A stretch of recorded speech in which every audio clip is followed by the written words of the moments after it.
This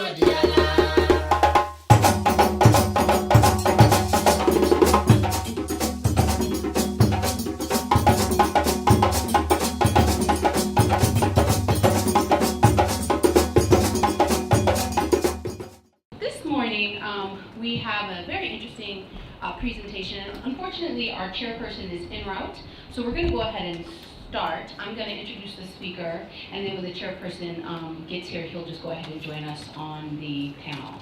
So today the topic is the ancient African origins of Pan-Afrikanism, a contextual analysis. And before I give you sort of the brief abstract, I just want to tell you who our chair will be. So please excuse the mispronunciation of his name. His name is Dr. Dukuzumareni, and I'm sure he will be able to correct us. He has nearly 2 decades of quality teaching experience in the fields of social science, public administration, business administration, economics, and entrepreneurship in secondary and higher education, having taught in both the United States and East Africa. He holds a doctorate of philosophy and public policy analysis from the Nelson Mandela School of Public Policy and Urban Affairs at Southern University A&M College in Baton Rouge, Louisiana, USA. So that's our chairperson. So when he arrives, he'll just come and sit on the panel. And I don't understand. I'm plagued with mic issues. Thank you. Thank you very much. Okay, that's better. So he'll come and he'll join us as the presentation's going on, and then he'll be able to facilitate the process. So, our topic today, again, is the ancient African origins of Pan-Afrikanism, a contextual analysis. So here's the abstract. Dr. Obadele Kambon will be giving our presentation, obviously, as he's sitting on the panel. Pan-Afrikanism is often regarded as a modern phenomenon and a direct response or reaction to colonialism and enslavement. However, because Pan-Afrikanism can be understood as the unification of Africa and African people across various dimensions, including politics, socioeconomics, military, etc., we argue that the concept, theory, and practice of the unification of African people along these lines for self-preservation is a demonstrable ancient African imperative. Most notably, this imperative can be seen in ancient Kemet, the land of Black people, which through something unification, he'll tell us what that is, of the 2 lands, geopolitically, militarily, economically, spiritually, and socially unified, Upper Kemet and Lower Kemet, and the Kemet Black people citizens of Kemet located therein and eventually beyond.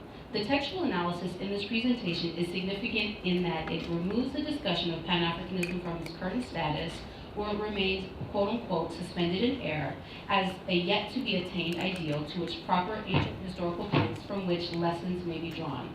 In doing so, numerous rich and instructive examples can be followed wherein Pan-Afrikanism was successfully or unsuccessfully implemented through diplomatic and or military means that can serve as a guide in contemporary times for modern Pan-Africanism. So that's our abstract. Now, briefly, let me tell you a small bit about our speaker. Dr. Obadele Kambon completed his PhD in linguistics at the University of Ghana in 2012, winning the Vice Chancellor's Award for Best PhD in Humanities.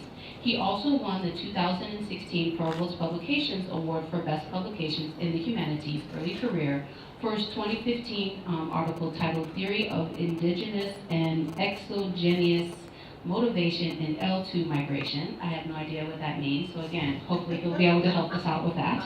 He is currently, clearly I'm not a linguist, right? He is currently a research fellow in the Language, Literature, and Drama section of the Institute of African Studies at the University of Ghana.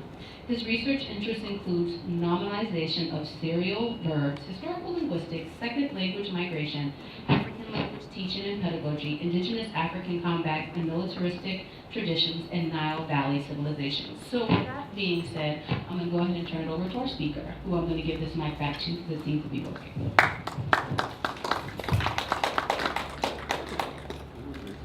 Okay, so to start off, as I usually do, I would like to start off with a quick libation in the tradition of our African ancestors, and then we'll get into the heart of the presentation. Now, when I say something, I want you to say, yow. Can anyone try that? Yow. All right.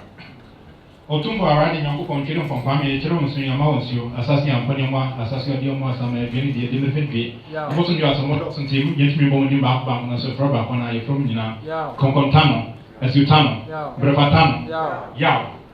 We not create a film for a piano toy, a conidi.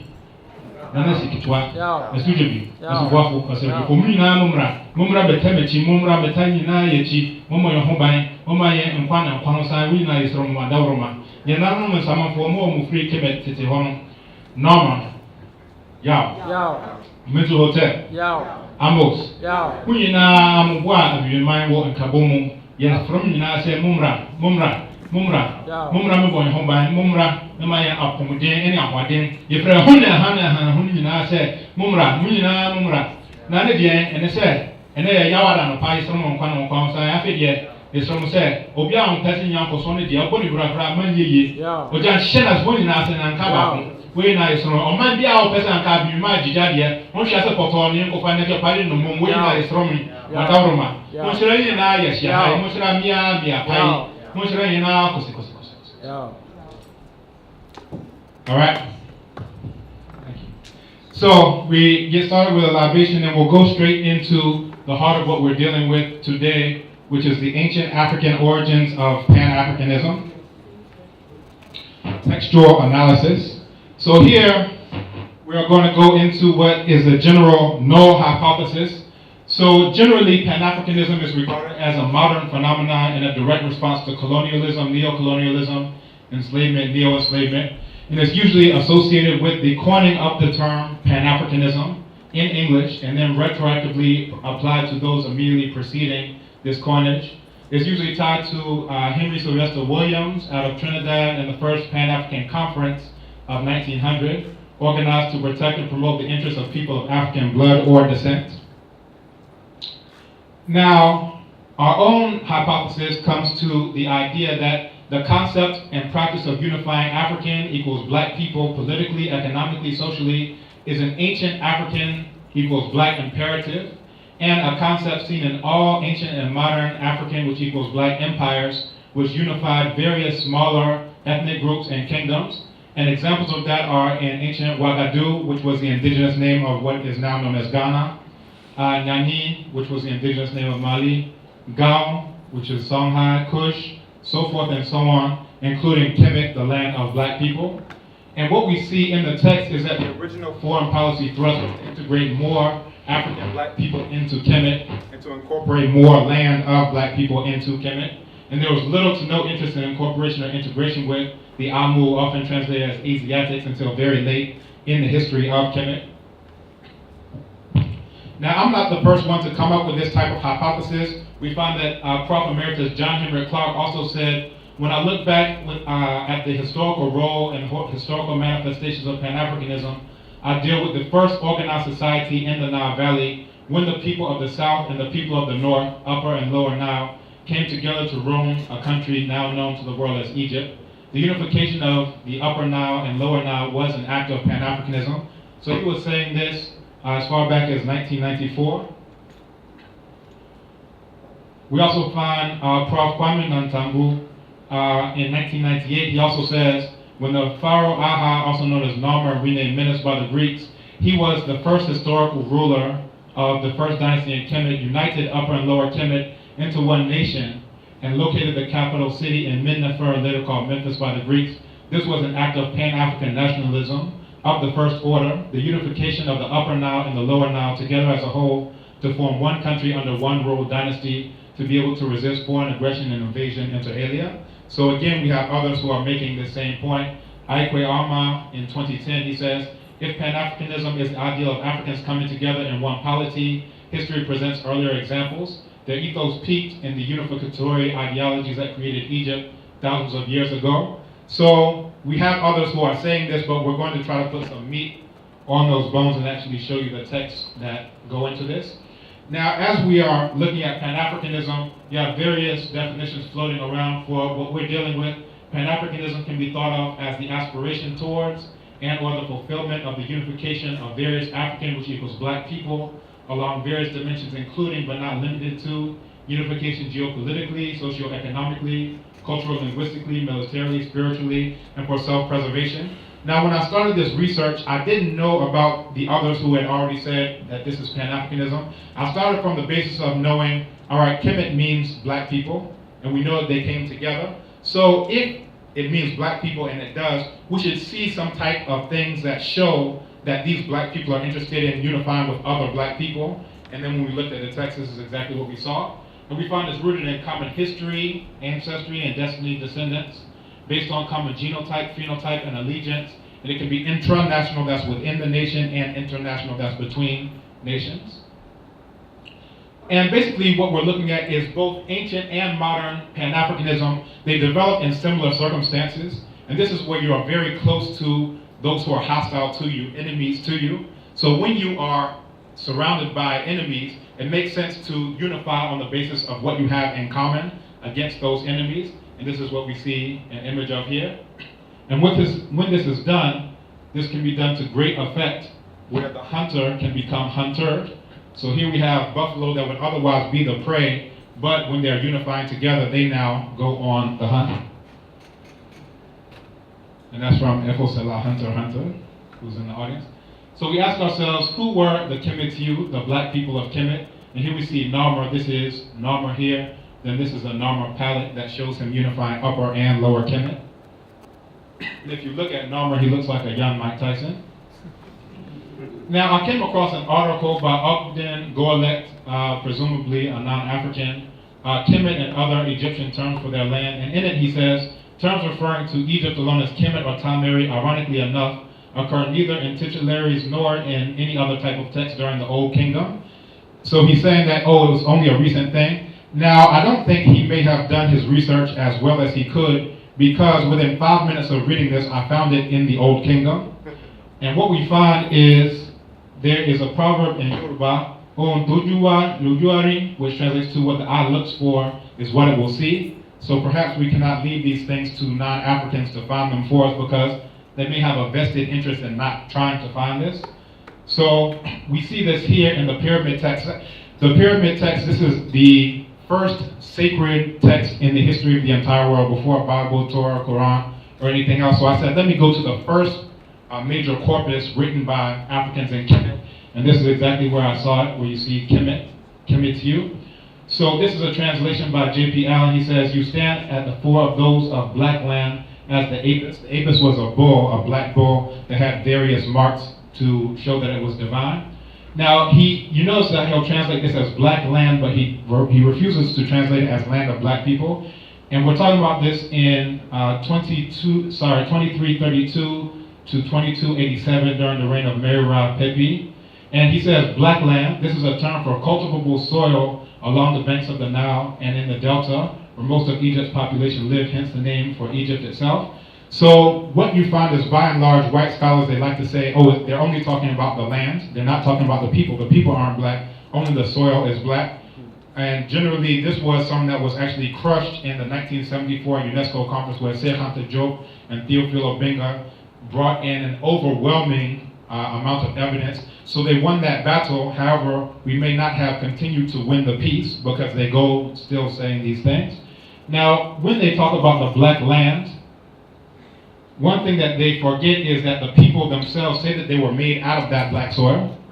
All right, so in the worldview of the people of Kemet, if you want to say it only refers to the land as being black, what you find is that they said that Khnum, right, the divinity here, would mold people out of this black soil on his potter's wheel. So even though they're trying to get away from the people being black, they've kind of painted themselves into a corner, because even if you say it's the black soil is what we say that we're made of.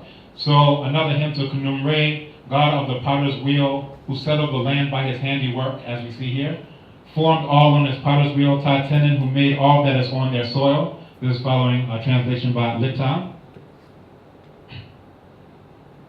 However, we know that when we're talking about, just as we said, the black mud, you can find this in the Ebers Papyrus. And this is another reason why it's necessary for us to read this language ourselves, because otherwise you are beholden to those who know the language. So here you see in the original hieratic, here you see Amat Kemet.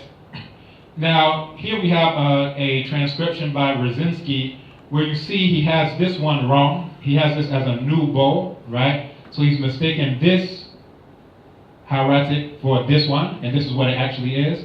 So we see black mud, so mud, and then the adjective is coming after. So basically what we're getting at is that if you don't know the language, you would just see this and say, oh, it must be right. But when you know it yourself, then you can actually see that sometimes it's intentional that they're telling you it's only black soil. Other times it's just, perhaps we could say, incompetence. But we continue.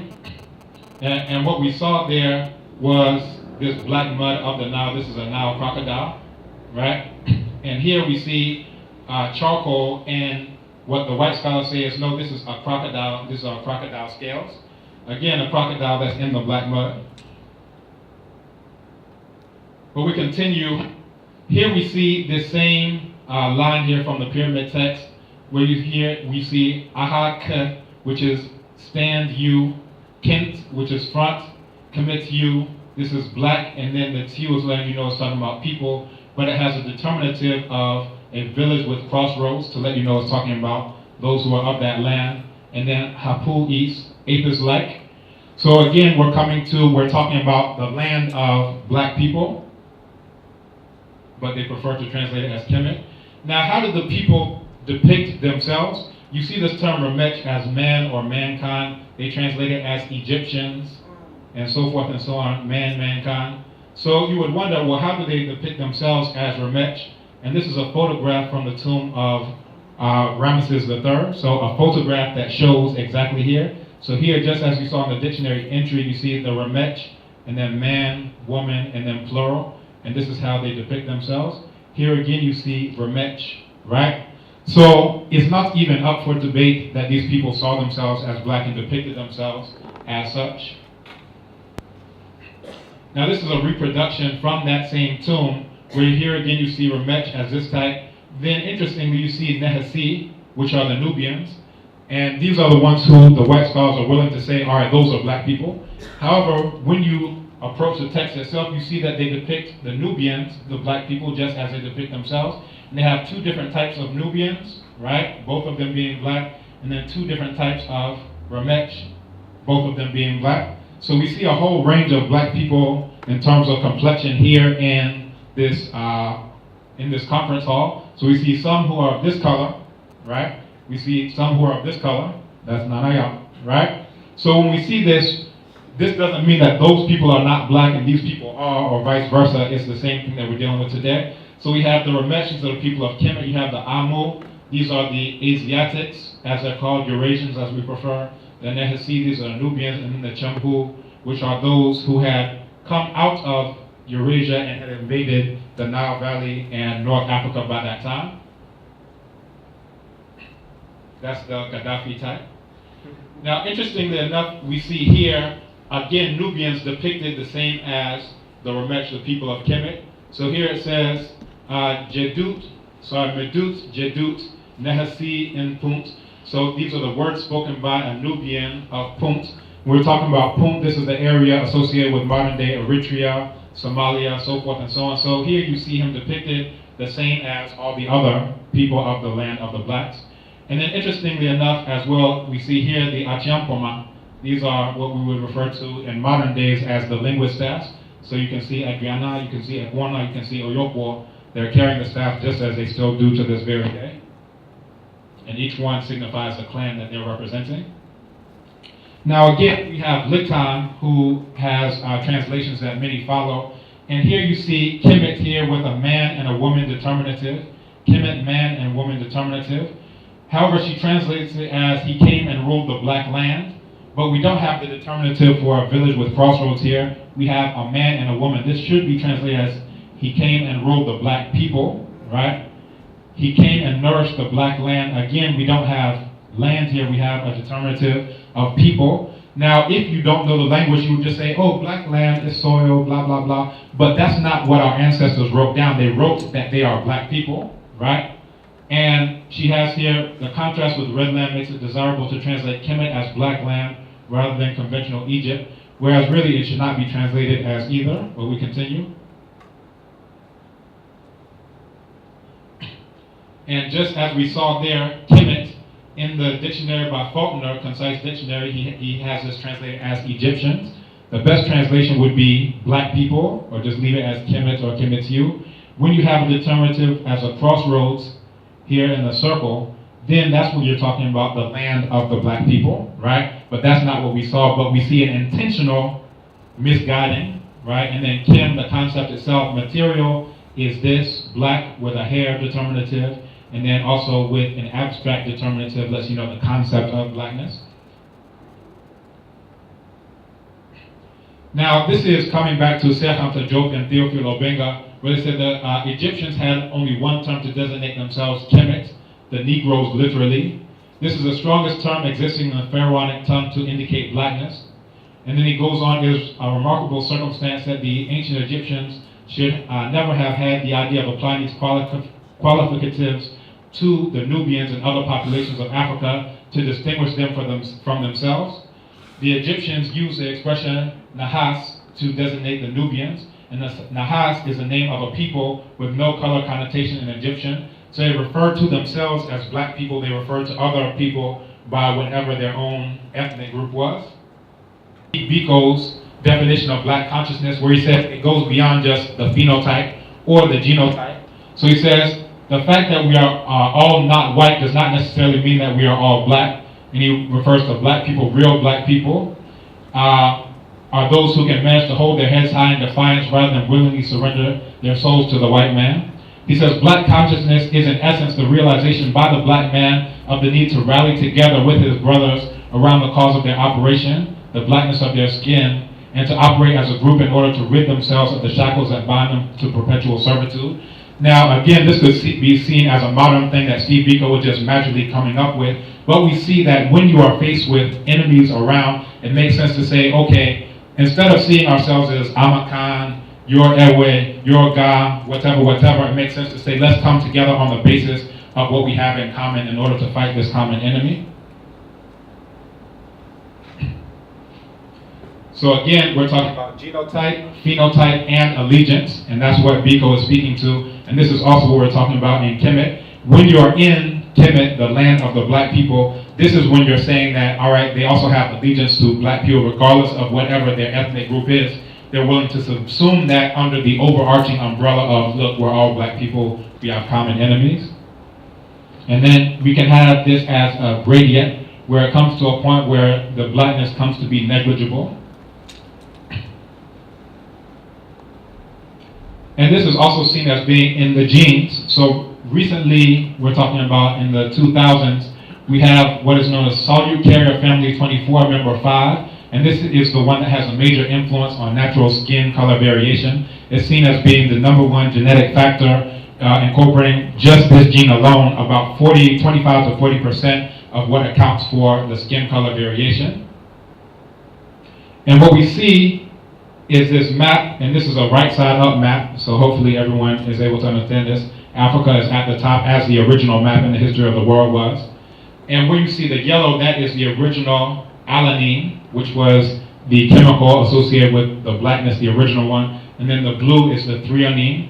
And what you'll see is that this, and that's the one, the mutation associated with light skin pigmentation. And what you see is that map matches very closely to the lands of black people. So when we're talking about Kemet or Kemet hue, we're talking about the black people. When we're talking about Kemet with a land determinative, we have to think beyond the borders of the continent alone to all the places where black people inhabit. So we're talking about modern Kemet, the lands of black people all throughout the world, global Africa as some call it, or the African world presence as others refer to it. And the reason why it's right side up is this is the oldest map. I can't go into this because of time, but you'll notice that it has a south up orientation. So this is a 3,000-year-old map. It's the first map of topological interest in the history of the entire world by Amenat, son of Ipui. So if the first map is south up, you should ask yourself, who decided to make it upside down, which is the way we see it now. So Yabi, east and left are the same. Iminet, west and right are the same. Resut or Shemal, upper Kemet and the south are the same. Tamhu, Mehti, lower and north are the same. So again, this is speaking to the worldview of the people themselves, the people who created map making. To get back to genetics, again, we see King Tutankhamun, this is as he depicted himself, that his closest relatives are in South Africa, African Great Lakes, tropical West Africa, Horn of Africa, Sahel.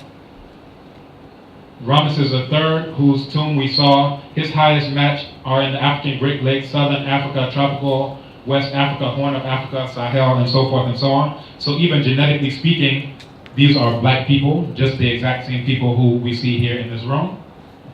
Now we see the concept of Africanness and blackness as synonyms in various African languages. So for those who know Afrikan, we say Obibini, right? You're talking about black people from the root black.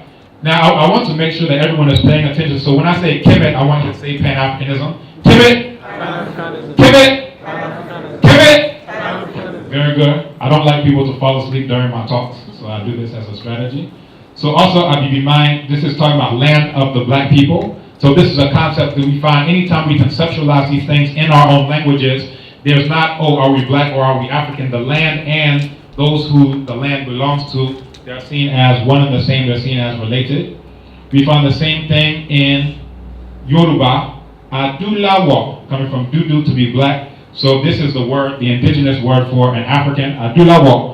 In Yoruba, Ile Adulawo, the land of those who are black in color.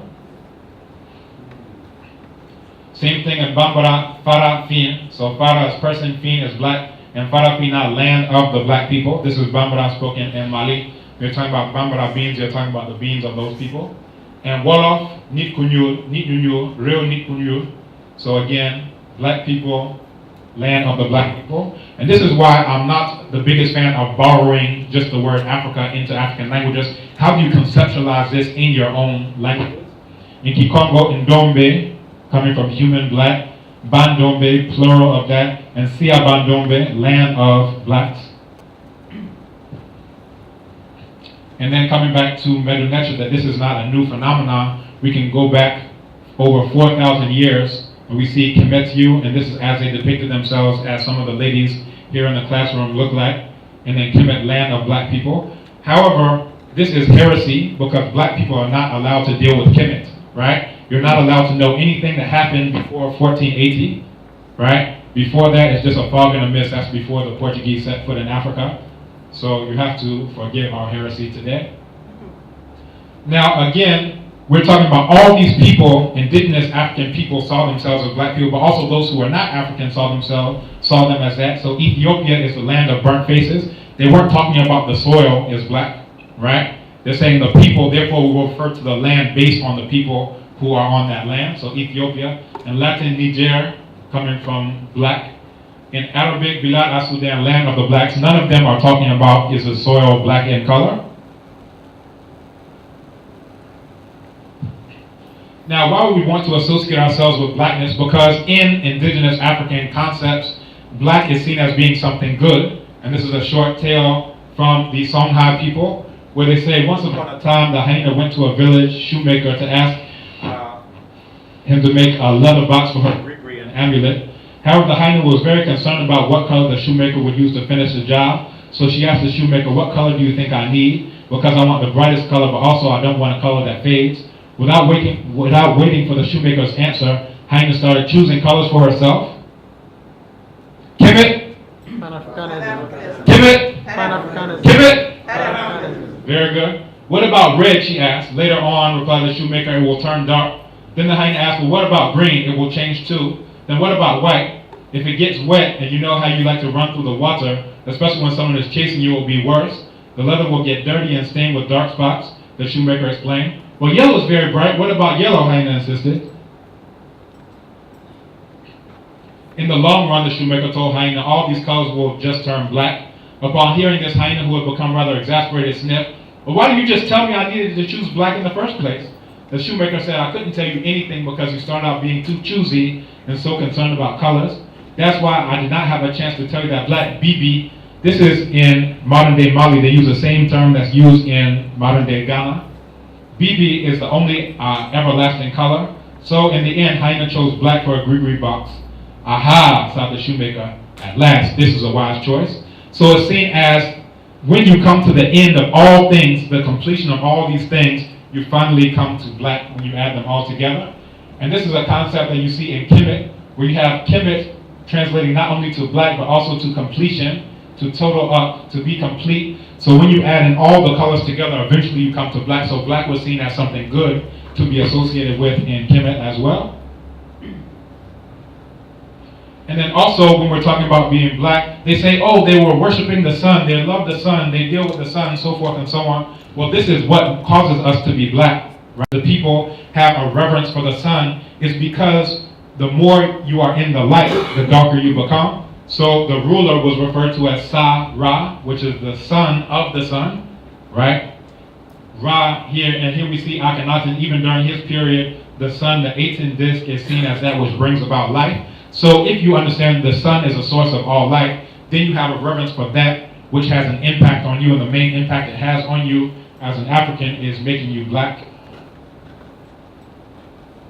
And then also in the famine stela, it talks about the place to which the ancestors had made their way. So in this, Imhotep is sent into the south to find the source of the Nile, and he goes to the place to which the ancestors had made their way. So the idea is that the ancestors are coming from deep in the south of Africa. It is the first of the first known to Wawat. Wawat, as you will see, is talking about what is now known as Nubia. So you're talking about deep into Africa.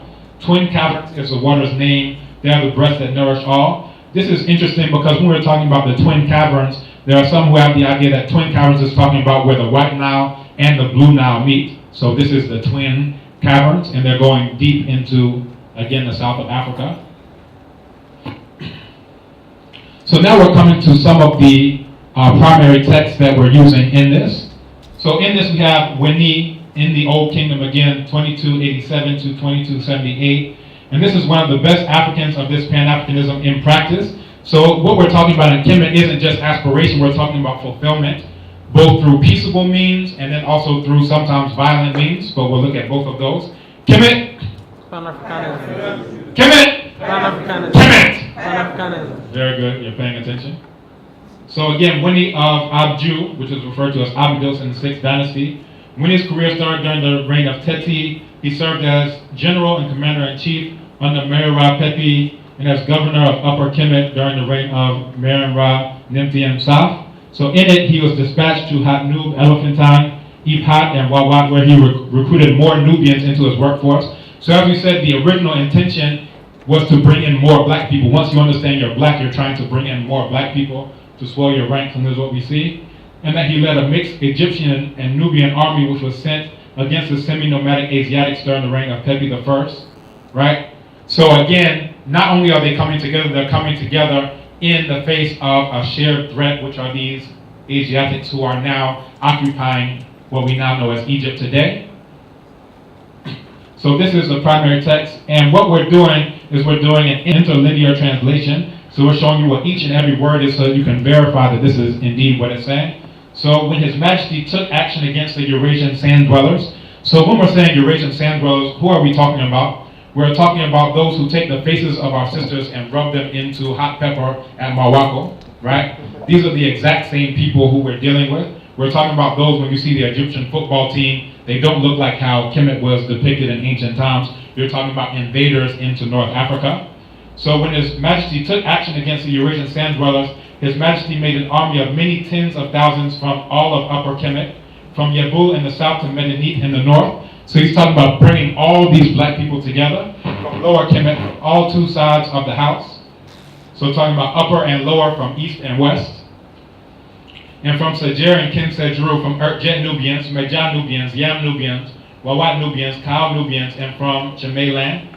So again, you're talking about why are we coming together? We have a common threat. So it makes sense to say, okay, you call yourself Erjet, you all call yourselves Kao, we call ourselves Kemet, you, but at the end we have a common threat. So let's come together in order to take action against them. And then he says, this army returned in safety. It had ravaged the sand dwellers' land. This army returned in safety. It had flattened the sand dwellers' land. When we're talking about sand dwellers, we're talking about those who, in modern times, we refer to as Arabs, Bedouins, and all of these types. This army returned in safety. It had sacked its strongholds. This army returned in safety. It had cut down its figs, its vines. This army returned in safety. It had thrown fire in all its mansions. This army returned in safety. It had slain its troops by many 10,000s. This army returned in safety. It had carried off many troops as captives. His Majesty praised me for it beyond anything. His Majesty sent me to lead this army 5 times. to attack the land of the sand dwellers as often as they rebelled with these troops. I acted so that His Majesty praised me for it beyond anything. And now on a different campaign, he talks again, told that there were marauders among these foreigners at the nose of Gazelle's Head. I crossed in ships with these troops. So one aspect of the troops went by sea. I made a landing at the back of the height of the mountain range to the north of the land of the sand dwellers, while half of this army was on the road. So what he did, he split up the army. This is talking about military strategy. Some came from the back via the sea. Others took the road in order to catch the enemy in a classic pincer move. Right? So he says, I came and caught them all and slew every marauder among them. His Majesty sent me to dig 5 canals. So now we're talking about, that one was dealing with military, now we're talking about diplomacy. So he's talking about coming together with other black people around economics, around resources. So he says, His Majesty sent me to dig 5 canals in Upper Kemet and to build 3 barges and 4 towboats of acacia wood of Wawat. Again, we're talking about Nubia, just as we saw. Then the foreign rulers of the foreign lands of Irkjet, remember we were just talking about Irkjet as some of those Nubians, Wawat, Yam, Meja, to cut timber for them. So again, we're coming together not only to fight together, but also to do other productive things together. Now, in the instruction of, or inscription of Harkuf, this is coming right after the time of Winnie, where it says, then His Majesty sent me a 3rd time to Yam. And what we're talking about is diplomacy here. I went up from the nome of Thebes upon the Oasis Road. I found that the ruler of Yam had gone off to Chimay land to smite the Chimay. Now you notice that the Chimay were just part of that coalition of all these black people who went to smite these Eurasians. But you have a conflict between Yam and Chimay. So what does he do? Does he allow the conflict to go on or no? He says to the western nome of heaven, he wanted to smite him to the western nome of heaven. I went up after him to Chimay land and satisfied him so that he praised all the gods for the sovereign. So instead of allowing them to have combat, one interpretation is that he pacified him so that he didn't go and fight again. And he says, I dispatched the courtier with a man from Yam to the retinue of Horus to let the majesty of Merenre, my lord, know that I had gone to Chimay land after the ruler of Yam. Now when I had satisfied this ruler of Yam, I came down through Irkjet into Seju. I found the ruler of the confederacy of Irkjet, Seju, and Wawat. I came down with 300 donkeys laden with incense. And basically what we're talking about is African people coming together not only on military fronts, but also on diplomacy fronts, and for a time we'll move. Now the prophecies of Nefertiti tell you how we viewed when Eurasians came into Kemet in the ancient days. So this is in the 4th dynasty around 4,500 years ago. The copy that we have comes from around 4,000 years ago. And in it, it says, the Amu traveled by their strength. They terrorized the hearts of those upon the harvest farmers. They seized the oxen of plowing. So what's our problem with these Eurasians is that they are doing all these things, terrorizing the hearts of farmers, seizing oxen. And it says, a strange bird will breed in the Delta Marsh, having made its nest beside the people having let it approach by default. So it's saying that they made their nest in the Delta, and then they came in order to take over Kemet. And because of this, all happiness has vanished. The land is bowed down in distress owing to those feeders, Eurasians who roam the land. Enemies have appeared in the east, Eurasians have come down into Kemet. So we have these Amu who have come down into the land of black people, and because of that, all happiness has vanished. But what will we do about this? Again, it says, then a king will come from the south, Ameni, the justified by name, son of a woman of Taseti. Taseti is as far south as you get in Kemet. Child of the interior of Nekhen. He will take the white crown, that's the crown of Upper Kemet. He will wear the red crown, that's the crown of Lower Kemet. He will join the 2 mighty ones, talking about Upper and Lower Kemet. Eurasians will fall to his sword. Libyans, these are those who have invaded North Africa, the Gaddafi types. Libyans will fall to his flame. One will build the walls of the ruler, life, prosperity, and health, that's for the ruler, to bar Eurasians from entering Kemet. So we were very clear on what we were doing and why we were doing it. They're seizing oxen, they're terrorizing people, so we're building walls to keep them out. However, we see nowadays that is exactly where they are. They shall beg water as supplicants so as to let their cattle drink. Then order will return to its seat while chaos is driven away. So order is when black people are running the land. Chaos is when these Eurasians have come down into Kemet, again according to the words of our own ancestors. And then in Sanhat, we see this again. This is in Aikoyama's translation of Sanhat, where he says, I made the road walking north. I reached the walls of the ruler, built to keep out Eurasians and to crush the sand-faring Bedouins. So we're building walls in order to keep them out because of the threat they pose to us as black people. And then when we have conflicts, he says he has extended the state frontiers. He will take possessions of the southern lands. So when you have conflicts between Kemet and Nubia, where the white scholars say, look, they're fighting amongst each other, therefore Kemet is white and Nubia is black.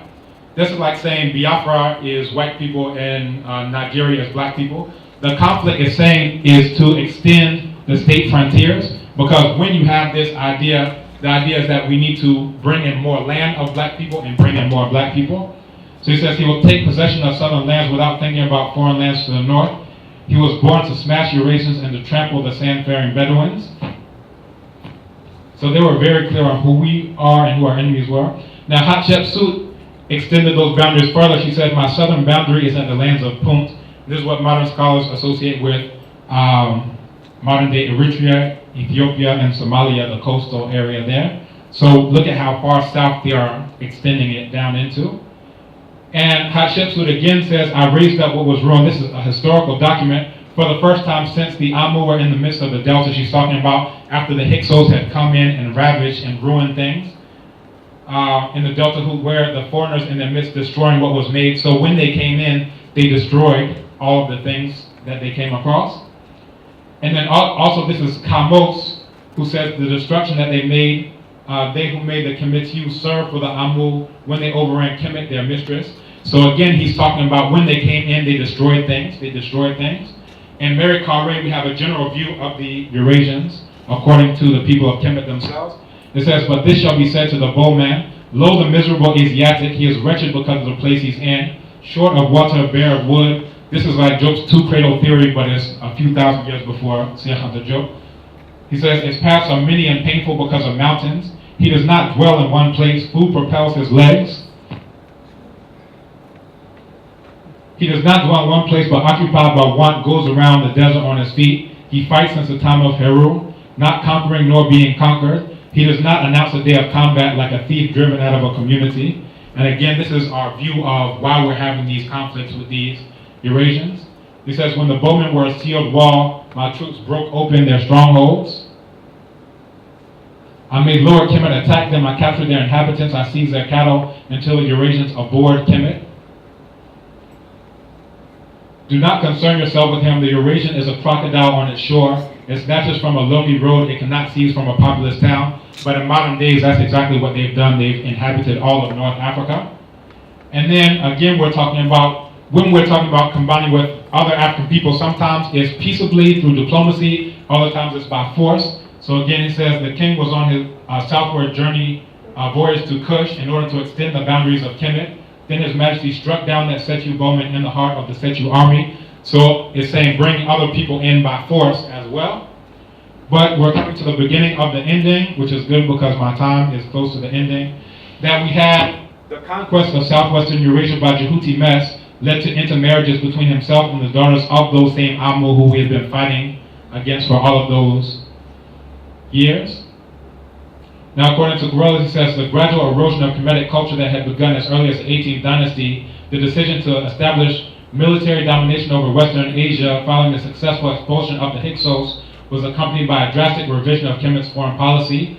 The policy included bringing dozens of foreign nobles, royal personages, and concubines to Kemet to live among the ruling and governing classes, a sort of hostage holding aimed at fostering peace.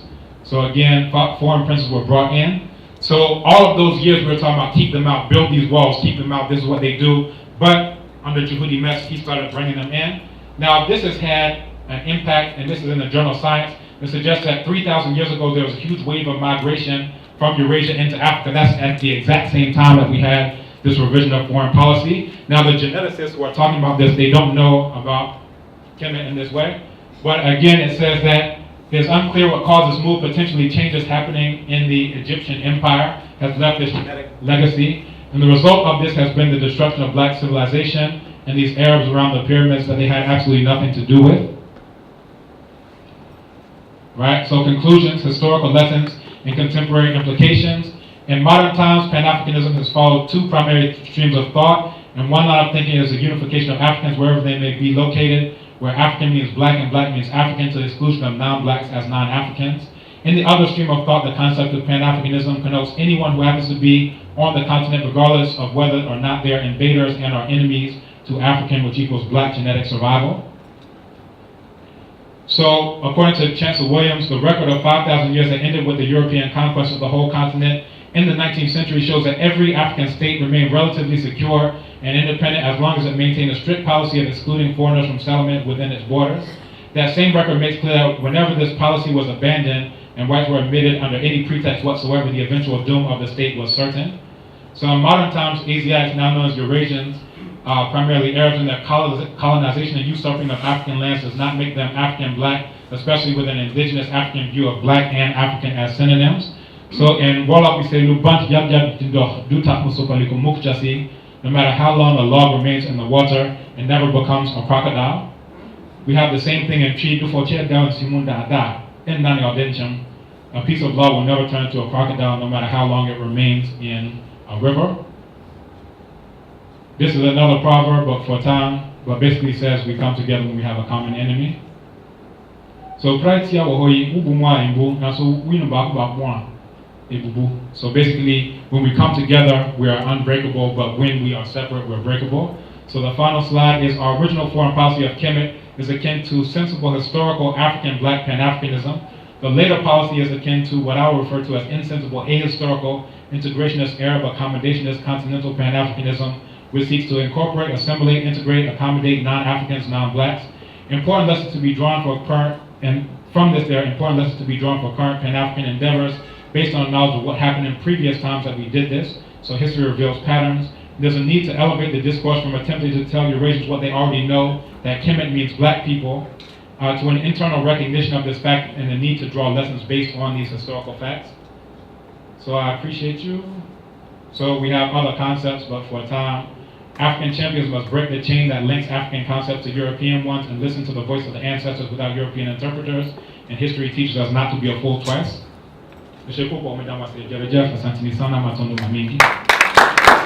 Kemet! Kemet! Kemet! Pan-Afrikanism. Thank you very much. All right.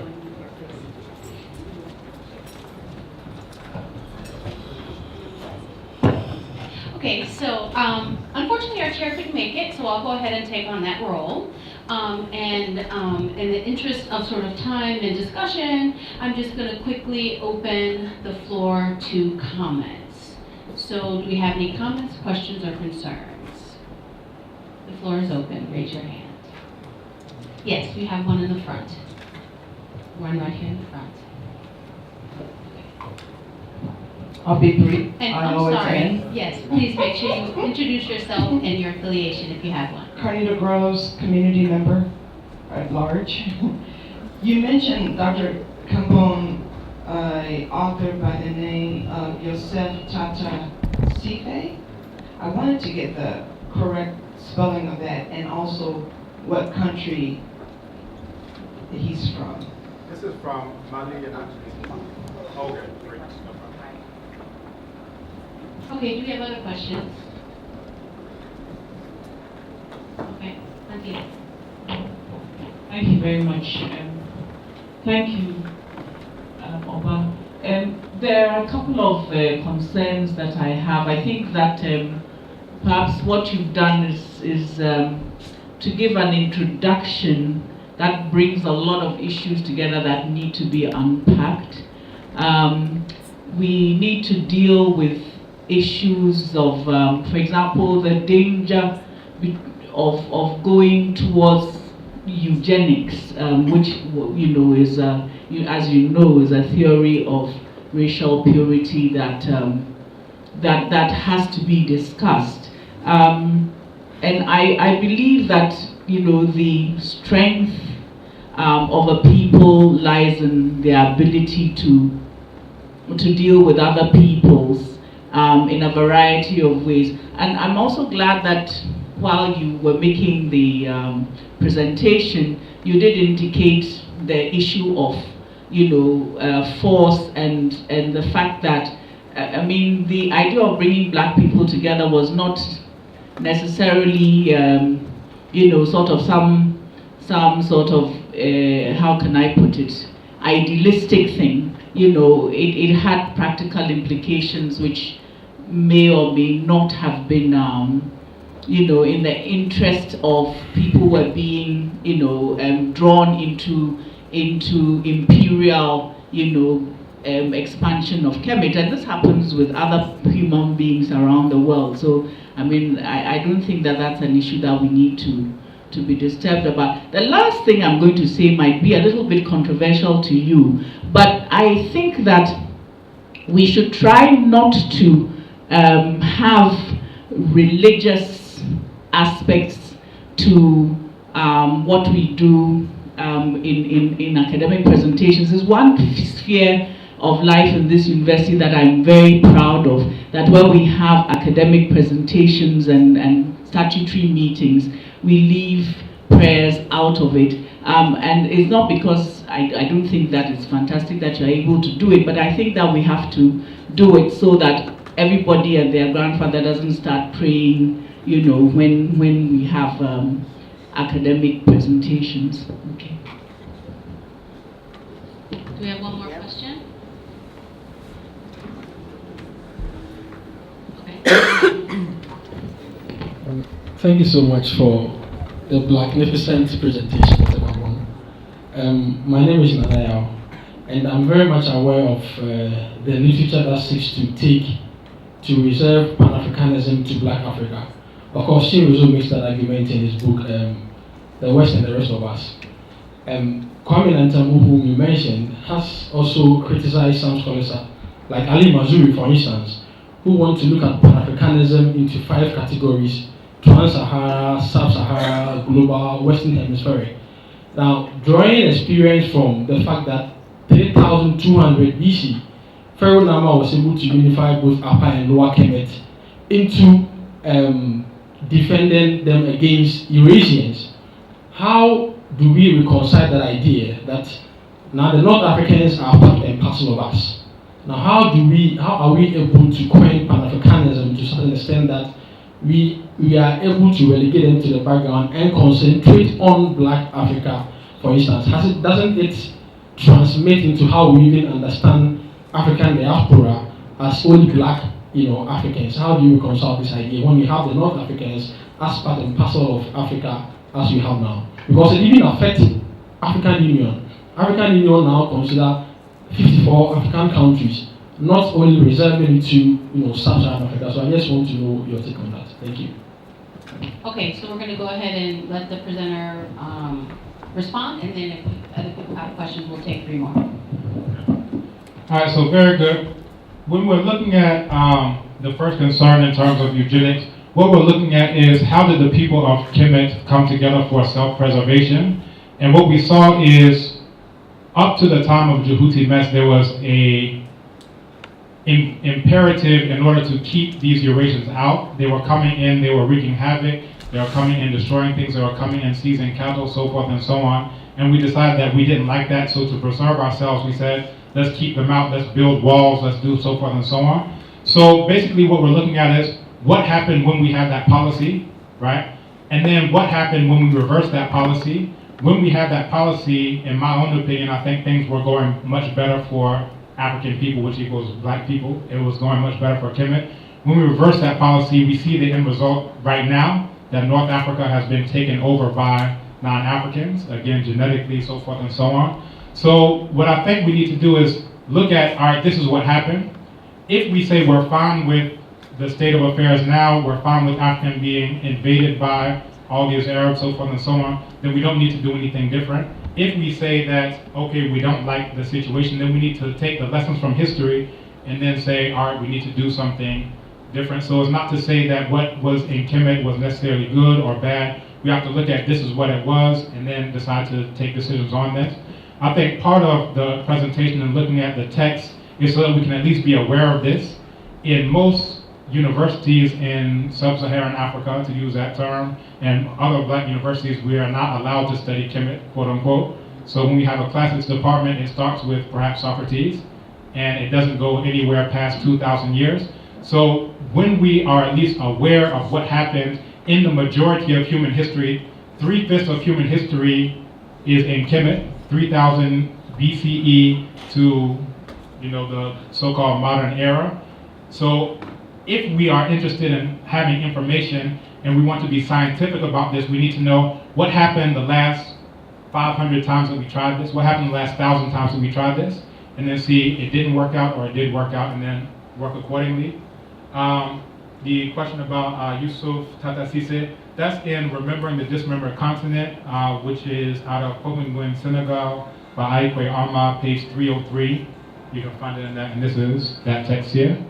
In terms of religious, that was a comment, so I appreciate your concern.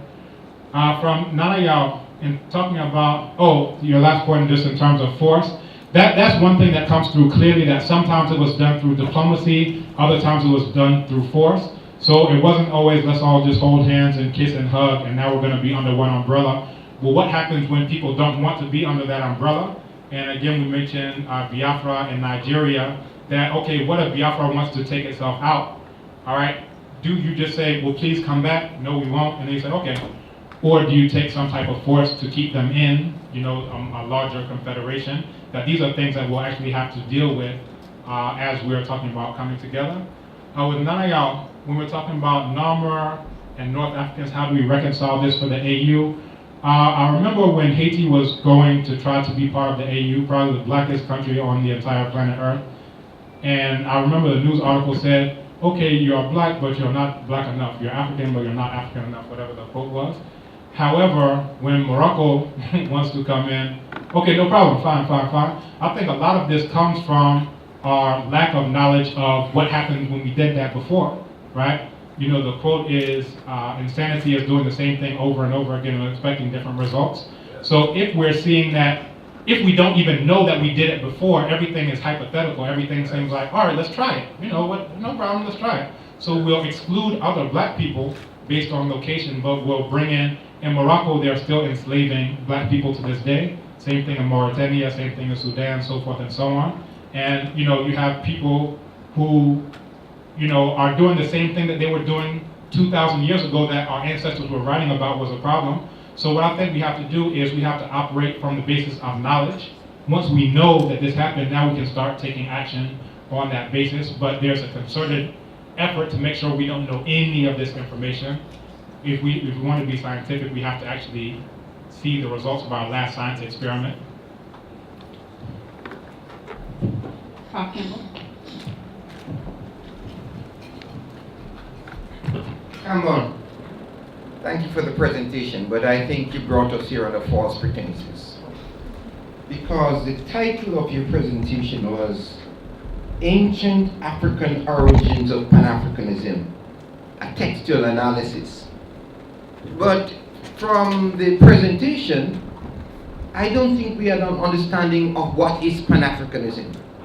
And because we do not have a working understanding of Pan-Afrikanism, what you've done in the presentation is take us through a textual analysis of the historical foundations of the formations of Upper and Lower Nile Valley, which is in itself one presentation which would be legitimate, but the legitimacy of that presentation is undermined by the conclusions you seek to make about Pan-Africanism from that textual analysis.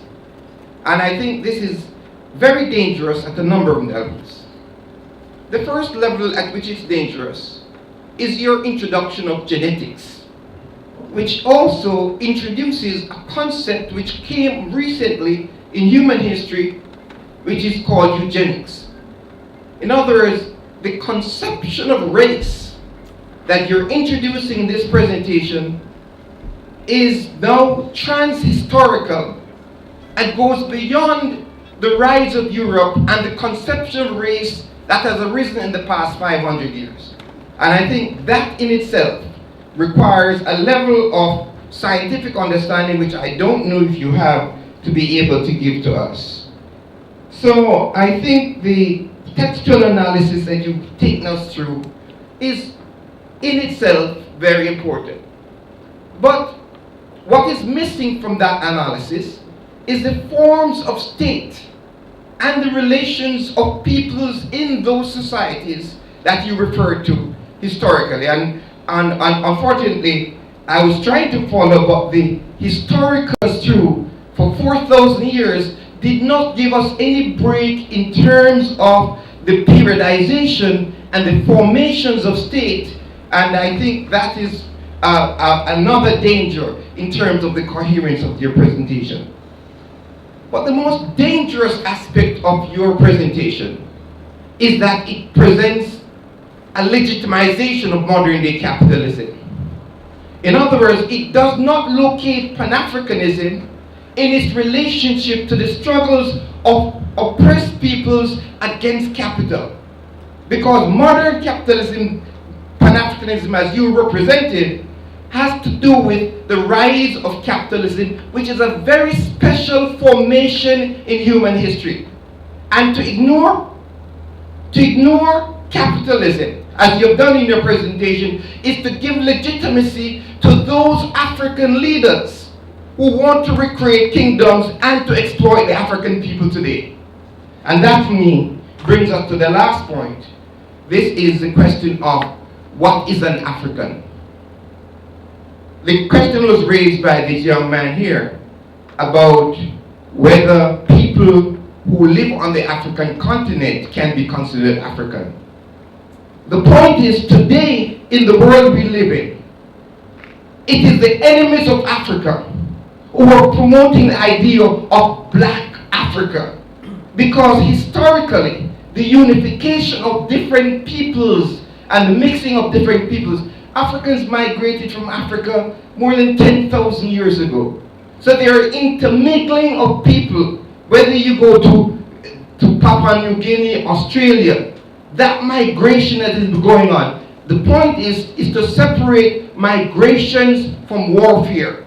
You've concentrated on warfare and not dealt with migrations. And in that way, we miss the intermingling of people that could create the mixture of people that now lives in North Africa.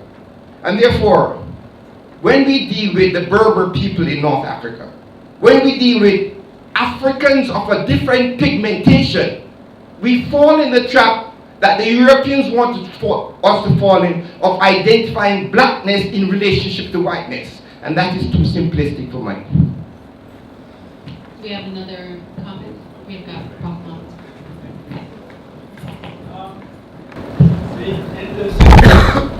The civil war in Algeria, the anti-colonial struggle in Algeria, the national liberation war in Algeria was important, had an important influence on Pan-Afrikanism and the radical forms of Pan-African that emerged in that period. So I wonder, within your framework, how would you see the national liberation movement in Algeria? Do we have one more? We've got Dr. Pessah. And please, can you just tell us who you are, because everyone may not be familiar. Okay. So do we start from all the others? Or We all know those people. Okay, Some people have done it, but everyone doesn't know you. Okay, my name is Michael Pesawai. Thank you. I think it's a very good presentation as far as the textual analysis is concerned. I know completely nothing about these texts, and I kept wondering how were these texts selected. In other words, I have a question about methodology. How were these particular texts selected? Were they the only texts available? Are there other texts that present a contrary view? The text seems to suggest a presentation from the view of the conqueror at the time. What text exists from the view of the victims also at the time? And how does the interrelationship or the interface between those two texts actually give us a meaning and understanding of the time? And there is a second question about why is this textual analysis really being linked to Pan-Afrikanism? A lot of what happened at the time is beautiful and can stand in its own category. Is it really an issue of Pan-Afrikanism? Would the people who were being conquered consider that as a Pan-African act or as an act of war? And then where do we locate the issue of consciousness? Consciousness as a key ingredient of Pan-Afrikanism, which relates Africans irrespective of where they are located. Thank you. Okay, excellent. And I think this may be our last set, so I'm going to throw in a question. So this, it seemed like you really focus a lot on the cultural nationalist version of Pan-Africanism. And so I'm wondering, how do you sort of address or situate the economic and political aspects of the larger Pan-African movement, specifically with the need to unify economically, politically, obviously, and culturally of African people, with your analysis of North Africa sort of being illegal Africans, if I may, on the continent. How do we juxtapose the fact that, for example, in Northern Africa, there's mass amounts of economic wealth? What do you do with that from a cultural, economic, and political standpoint around the unification of Africa? And just lastly, you mentioned that, you know, this concept of invasion, and I'm just wondering if in fact are you suggesting that we completely isolate North Africa and just unify from a sub-Saharan Africa, if we may? I know Prof. Kambon doesn't like that word, but a quote-unquote Black Africa concept, and if so, how does that actually manifest? So you've got about 10 questions to answer in about 10 minutes. A minute a question. Okay, very good. Going to Prof. Campbell, in terms of Pan-Africanism, what we have right now is more in the line of aspiration. What we had at that time was more in the line of fulfillment. So we're actually bringing various African people under one umbrella. Where we stand right now is we say, oh, we'll be good, we're operating off of these Berlin Conference boundaries. Now let's come together on that basis with African Union, so forth and so on. Some people refer to this as continentalism. But what we're seeing in Kemet, what we saw in Kemet, was that they were always trying to bring in more lands of the black people, more lands of the black people. Now this was done, as we showed, certain times through diplomacy, other times it was done through force. So what we're seeing is they were actually doing it. Sometimes it looked pretty, sometimes it didn't look pretty, but regardless of whichever one it was, we have to say, all right, if they did it by violence and we don't think that was good, what are the lessons from that for right now? If they did it through diplomacy and that failed, what are the lessons for that? So it's not necessarily saying that we need to do it exactly as it was done in Kemet. It means first we have to at least know about these texts. Now most people who call themselves Pan-Africans don't know anything about these texts, and that's intentional.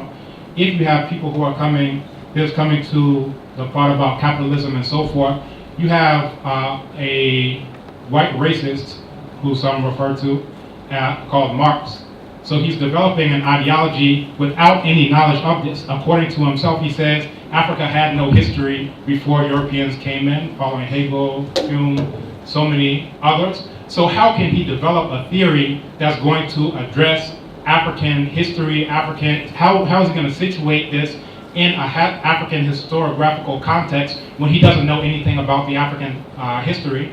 What he's doing is he's coming up with an ideology that is designed to protect himself, right? So if you are going to do these things on the basis of, oh, well, those ones are capitalists, those are bad, but me, I'm not capitalist, so leave me alone. Well, what does your ideology have to say about what Germans did to the Namibian people, right? What does your ideology have to say about what Leopold did to, you understand, the Africans in Congo? So again, you have a white person who is coming up with an ideology that protects himself, right? And those who follow his ideology, they have no type of answer or response to what to do about these folks who create this ideology to protect themselves. To come into genetics and eugenics, I think that one thing we have to do is look at the basis. So we talk about race, we talk about these things. We have to understand that phenotype is based on genotype. So it's not that, oh, I just look like this, I just look like that. So again, these are studies that you should follow up on so that you can understand what the connection is between genotype and what the connection is between what the outward representation of that is. In terms of state formation, the process of state formation, we gave the dates, but again, it wasn't organized under the Manetho dynasty system. So creation of modern day Egyptologists is, again, Old Kingdom, Middle Kingdom. We didn't, give that as the layout per se, but we did give the relative dates and chronology so that you could see very well when this was going on, when this was going on, when this was going on. and we took you from about 3,000 years ago to roughly, around 5,000 years ago to roughly around 3,000 years ago. So you can see, all of this in the context. To come into what is an African, again, I mentioned that you have two types of thoughts in terms of Pan-Afrikanism. One is continentalist, that's if you're on the continent, you're African, whether you're a Dutch Boer, whether you are an Arab invader, whatever you are, if you're here, you're African, that's fine. There are others who say, as long as you're a black man, you're an African, that's regardless of whether you happen to be on the continent or not. Where we're looking at is when they're calling themselves Kemet, they're saying, we are black people. That means regardless of any other divisions that we see amongst each other, we're going to subsume all of those under one overarching umbrella that we're all black people.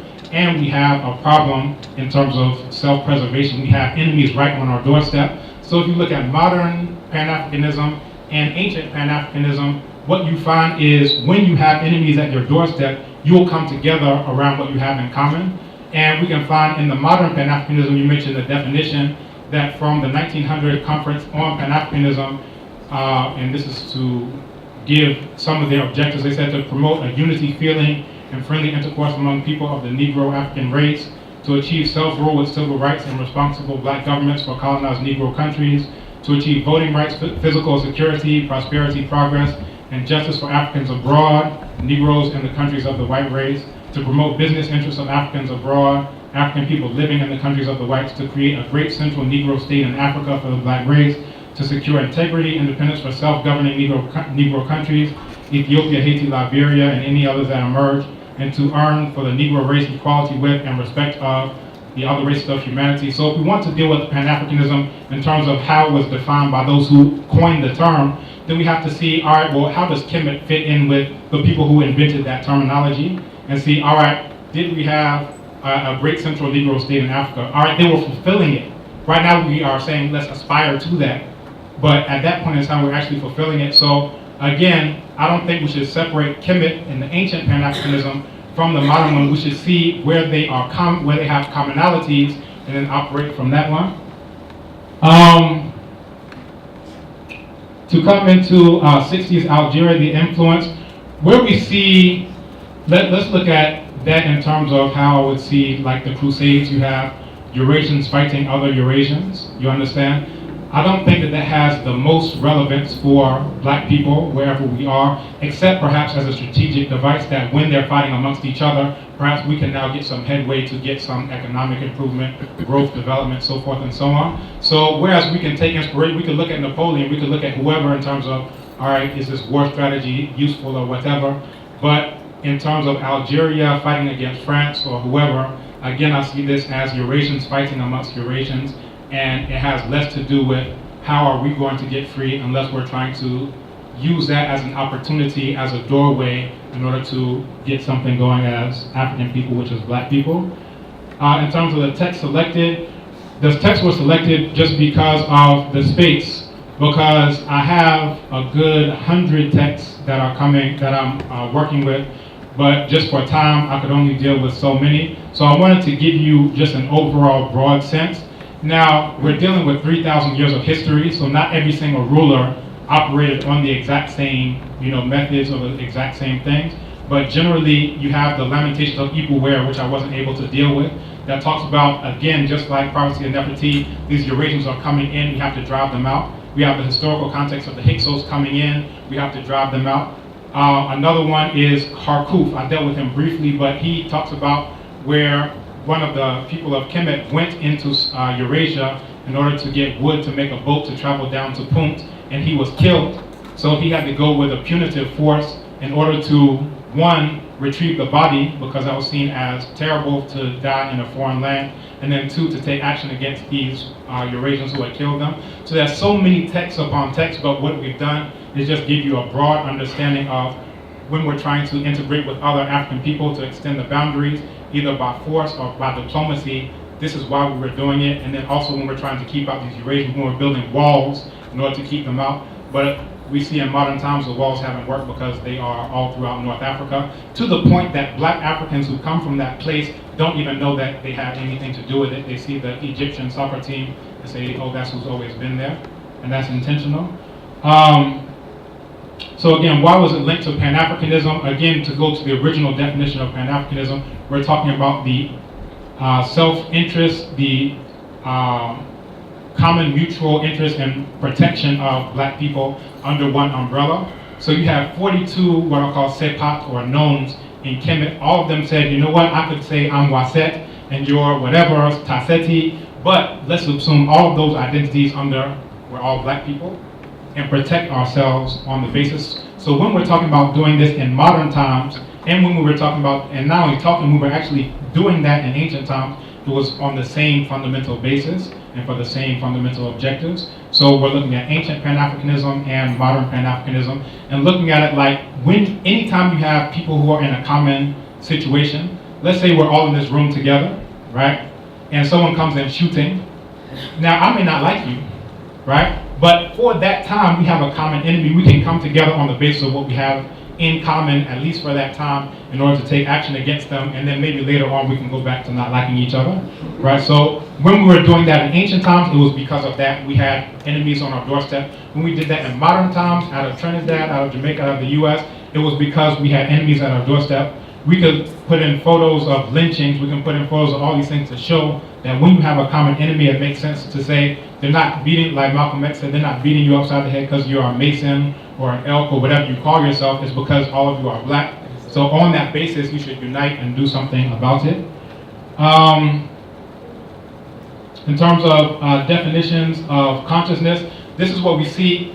We have to understand the importance of a name for African people, because what you name yourself, it has an impact on how you will act, you understand? So in Yoruba, they say Orukon Roni, which is to say the name has a psychological impact on how you behave. So if you name a child, will do nothing to Mamuhuno, so you'll see that they will actually do nothing in life. That's how it's seen. So when we start off from Kemet is land of black people, now we can see, well, how did those black people interact with other black people and people who did not define themselves as black or were not defined as such? So consciousness is coming from your identity. If you identify as someone black, you will behave in certain ways. If you identify as something else, you will behave in certain ways. So this is what we're getting at. In terms of cultural nationalism, remember we were talking about intranational and international. So it's not so much about an aspiration to a specific nation. We're looking at everywhere black people are, all throughout the world.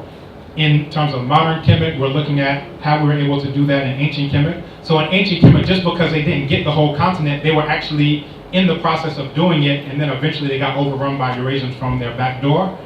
When we're dealing with this here, we're looking at not so much, okay, on the basis of they were doing it because of economics, and that's what most of the white scholars do. They say, oh, well, they were going into Nubia, they were bringing in Nubians just because of economics. They wanted to control the gold trade, they wanted to do whatever. So they're kind of putting this white Marxist analysis into the ancient times. I'm saying African champions must listen to the voice of the ancestors without European interpreters. What did we write about it, right? So if we want to put in any type of analysis, we have to engage the text and find out what did we say we were doing this for? Why are we coming together?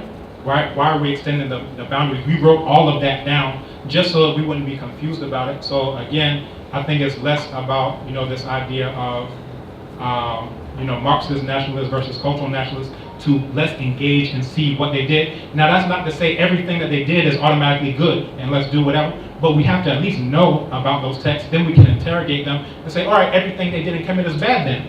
Let's not do it that way, you understand? But the main point is, now you're at least knowledgeable, if you weren't already, now you're at least knowledgeable of what our African ancestors had to say about what they were doing, why they were doing it, and so forth and so on. Now in terms of Northern Africa, what do we do about Northern Africa and their economic wealth? Okay, 30 seconds.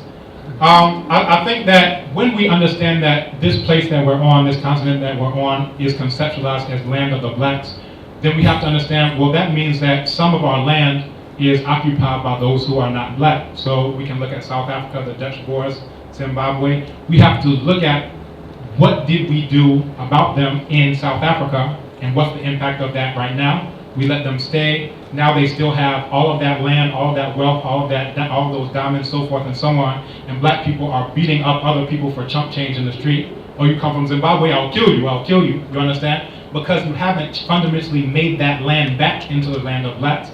Now, you look at Zimbabwe as another example.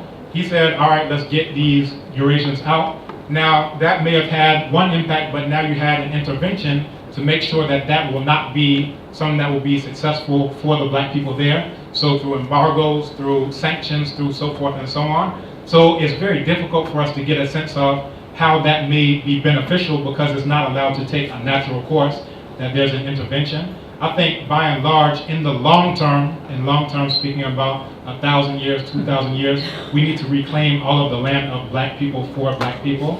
You can't say you're against imperialism and you're for the very first imperialists who came into Africa. So, oh, I'm only against the modern imperialists, but you're not against the ancient imperialists. What's really going on? Are we operating on principle, or are we just operating on, let's follow ideologies that white people create to protect themselves, and then it's actually functioning to do just that, to protect them at the end of the day? Okay, excellent. I think Cross wants to make one last quick comment. No, I just have a quick short question. From your analysis then, does that mean that Kwame Nkrumah was wrong? About what? I think he was right about some things, I think he was wrong about So Kwame Nkrumah was wrong about the unification of all African peoples? No, it depends on how you define African No, well, people. some people call Kwame Nkrumah a continentalist, and you're critiquing continent. So am I to conclude that you're critiquing Nkrumah? I think that some things Nkrumah did may have been useful for black people, which is African people. I think some other things that Kwame Nkrumah did may not have been useful for black people, which is African people. And I think anyone in this room may be doing things that are beneficial for black people, that's African people. I think anyone in this room may be doing things that are not useful for black people, African people. I think we need to get beyond the hagiography and just say Kwame Nkrumah is a god. To say, well, what did he do that's useful for black people, right? What did he do that may not be useful for black people, and just take it like that? You understand? We have to put a real analysis on it and not just say, this is the name, this is the person, he's great, and whatever. So we're in Kwame Nkrumah complex, but we still have to be scientific. We're supposed to be in academia. So we should look at Kemen and say, I don't like what Kemen did in that case. Oh, I do like what they did in that case. Oh, here, I don't like what Nkrumah did in this case. I do like what he did, because we're talking about objectives. Are we doing what's beneficial for African people, that's black people? Or are we doing things that are detrimental to black people, right?